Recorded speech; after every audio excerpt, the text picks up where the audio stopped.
12th class physics chapter 2 ਦਾ next topic ਆ grouping of capacitors. Capacitors ਨੂੰ ਅਸੀਂ दो तरीके ਨਾਲ लगा सकते हैं, एक सीरीज में और एक पैरेलल्स में।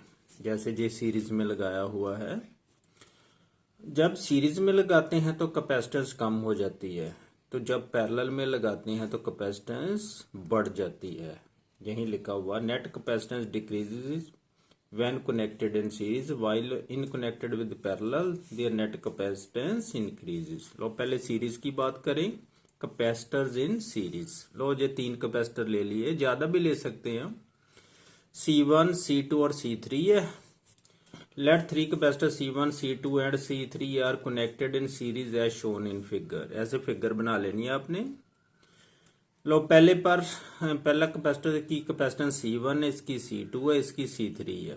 इसे हमने क्या किया, क्यू चार्ज दिए। पहले समझ लें हम, जब प्लस क्यू चार्ज देंगे प्लेट ए को, तो बी प्लेट के अंदर इनर फेस पे नेगेटिव चार्ज इंड्यूस हो जाएगा, तो पॉजिटिव चार्ज इधर इंड्यूस हो जाएगा, इधर आ जाएगा बाहर।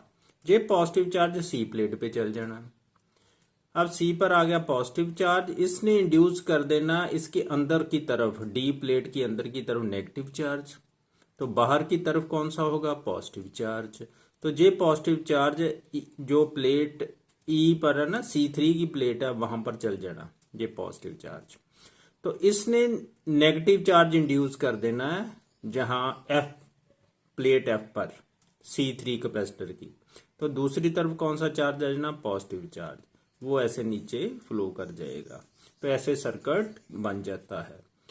तो लो आप पढ़ें, late three capacitor C1, C2 and C3 are connected in series as shown in figure। Let plus Q charge as given to plate A of capacitor C1, it induces minus Q charge on the left face of plate B। इसने A ने left face जो plate B है इसके left में negative charge induce कर देना है। And plus Q charge on the right face of the plate B, तो प्लस इधर इंड्यूस कर देना। ये कह रहा है, जरा ध्यान से देखो, thus plate C of the capacitor C2 gets plus Q charge. जो सी प्लेट है इसने plus Q charge, and in similar way D plate gets negative charge. इसी तरह ना डी प्लेट ने नेगेटिव चार्ज ले लेना।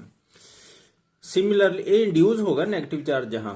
Similarly plate E gets plus Q charge and plate F gets minus Q charge of capacitor C3। ये मैंने आपको समझा दिया अच्छी तरह। Let V1, V2 and V3 be the potential difference across plates of three capacitor C1, C2, C3।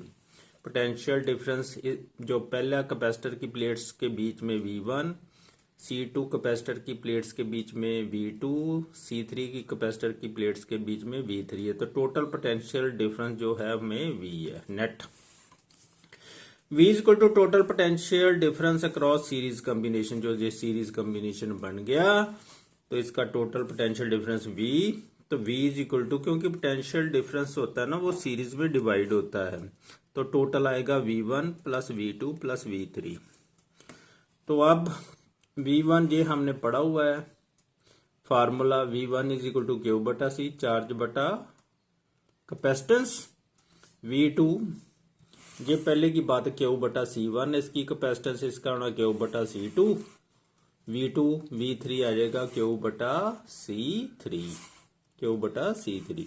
Let C be the total capacitance of the combination, therefore V किसके बराबर आ जाएगा, क्यू बटा C के बराबर टोटल।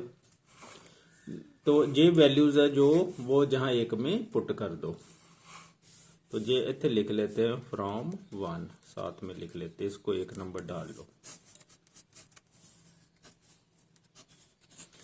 लो ये value जहां put कर दी, Q बटा सी इज इक्वल टू क्यू बटा C1 प्लस क्यू बटा C2 प्लस क्यू बटा C3। क्यू कॉमन निकालो, 1 बटा C1 प्लस 1 बटा C2 प्लस 1 बटा C3 ब्रैकेट क्लोज। तो क्यू से क्यू काट दो, तो ये रह गया 1 बटा C इक्वल टू 1 बटा C1 प्लस 1 बटा C2 प्लस 1 बटा C3। ये कैपेसिटेंस आ जाएगी। इसको सॉल्व करोगे, ये रेसिप्रोकल फॉर्म में आई है, जैसे रेजिस्टेंस इन पैरेलल्स होता था ना, बस सेम केस ही है। जहाँ कैपेसिटर की कैपेसिटेंस लग गई है। अगर ज़्यादा कैपेसिटर हो गए तो +1/C4 प्लस हो जाए, अगर n कैपेसिटर तो अप टू +1/Cn तक ये फार्मूला चल जाएगा।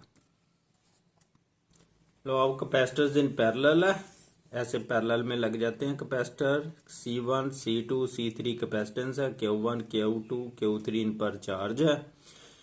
Let three capacitors C1, C2 and C3 are connected in parallel as shown in figure. As the capacitors have different capacities, they will draw different amount of charges from the main source. तो फिर ये charge different लेगा क्योंकि capacitance अलग अलग है, तो charge भी अलग अलग ही लेंगे। Let Q1, Q2, Q3 are the values of charges on the capacitor C1, C2 and C3 respectively. Let V is the total potential difference across the parallel combination. Low V total potential difference हमने मान लिया, तो ये formula हमने किया है Q1 = C1V, जो Q1 का चार्ज है किसके बराबर आ गया, C1V के बराबर, Q2 C2V के बराबर, Q3 C3V के बराबर। Total charge on parallel combination is Q, जो टोटल चार्ज है वो कितना है Q। तो फिर therefore Q = CV, total charge = total capacitance गुना टोटल पोटेंशियल डिफरेंस।